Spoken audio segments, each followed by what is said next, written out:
What I'm going to talk about today is once again another very simple idea to understand. But if you really take it into account and analyze your life in accordance with it, you'll begin to see things a different way. Okay? This is something that I've realized over time. I've seen it on both sides, and I have experienced it in my own individual way very much of my life. So, when you're around individuals who have strong will, so to say, when you are influenced by someone who seems to have a greater control of their mind, greater control of their emotions, their life in general, you may feel at times that they're making things sound too easy, right? They may be making something sound too simple.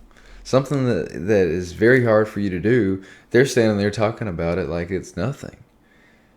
Now, the way we react to this can go both ways, right? We may see that and feel jealous or envious, and it may present itself in a jealous or a negative emotion, right? We may say, "Man, what does that guy know? What does that person know? What do they know? What have they been through? They haven't been what I've been through." Right? That doesn't get you anywhere.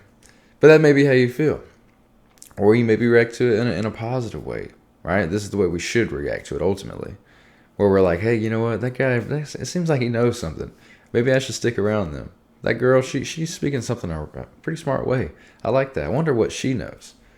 I wonder if I could pick her brain and get some, provide more value of my own to her. So, maybe she put some more of that sauce out there. Like, let's hear about it. I want to know. I want to know what we got to learn here, right?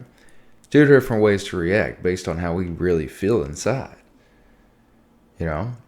And what it comes back to is what I want to talk about today. Our emotional states, or our emotional resilience and control over our emotions as a whole.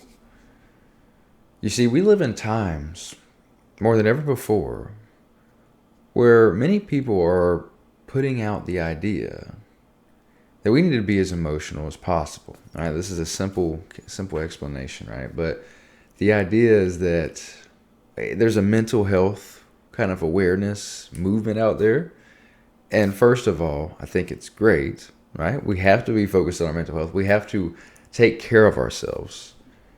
But the way I see many people going about it is completely wrong. It's going about it the way that makes you weaker. Going about it in a way that it takes away from your greater sense of self, right?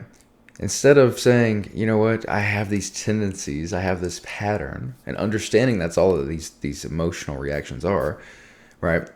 Instead of saying it's that and I can break it, it's I have anxiety, I have depression. And then you go to a doctor and they tell you the same thing, right? Or maybe that's who originally started the idea, right? Now, don't get me wrong, yes, there's plenty of bad, extreme scenarios out there. And again, we need to fix these health issues. We need to work on, we need to work on them. But most people don't realize that we need to fix them. Most people, we're given these labels. I've talked about this before. We're given these labels, and we take them with us the rest of our life. You see, I was an extremely anxious person, self-conscious person, all of my life. Right? My mother has a lot of anxious tendencies, and I picked up on a lot of them. Just the environment growing up, that's what it was. I am grateful for it, though. You know why? Because it has allowed me to have this path of getting out of it, of breaking free from my own mental chains. But I had to choose to do so. I had to accept that I didn't like being anxious, that I didn't like having these tendencies that made me overthink and sweat and stink because of stress sweat. And being so just caught up in my mind, I wasn't in the present moment. Now, I'm not perfect. I still have patterns to break, and I will.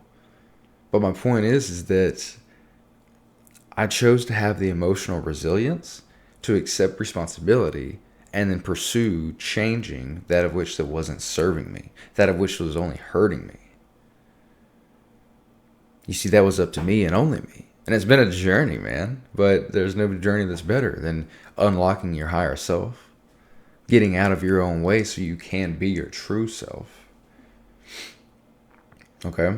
I'm gonna get way deeper into this a different day because I got some great stuff for y'all. But what I'm really talking about today, in particular, is the emotional state of the willful being, the willful person who has extreme control over their will, their emotions, their actions, all these different things, their mind.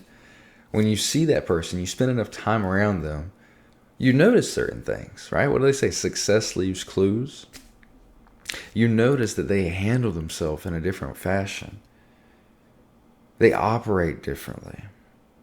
Much of the time, you'll notice that in comparison to, say, someone who is not very willful, someone who is very emotionally attached to things and it harms them in many ways, someone who doesn't help themselves, someone who is very negative, all for different examples, you'll notice that there's a difference in the, I want to say, it might not be the right word for it, but I want to say the viscosity of their emotional states. You see, someone who is very negative and, again, not for themselves, the emotions that they hold, they're very like dense, right? They're dense and they hold them down. Their weight's on their back and they pull themselves down, right? Whereas someone who is more emotionally strong and resilient, that willful being, the emotions that they feel are more airy. They're light, right? They have less of a dense essence to them. Yet they're so much better for the mind, so much more fulfilling. And you can tell when someone has them around. It's like it's, either way. So this idea, this presence, the difference of presence that we have when we're either a higher emotional state or a lower emotional state consistently, it's outstanding. It's outstanding, the difference. But it takes you actually looking at them and understanding, seeing the difference to really know like what it looks like in your life, to be able to discern between the two.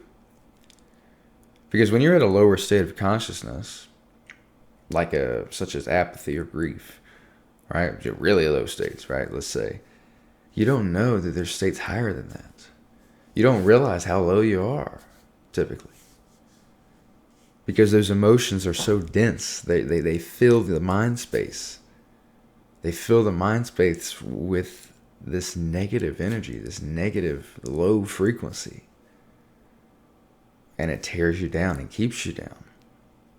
That's why there's so many people out there who fall into pits and never get out. It's that inability to control our emotions, that inability to take a step back out of our own body. When we become too tethered to the physical world,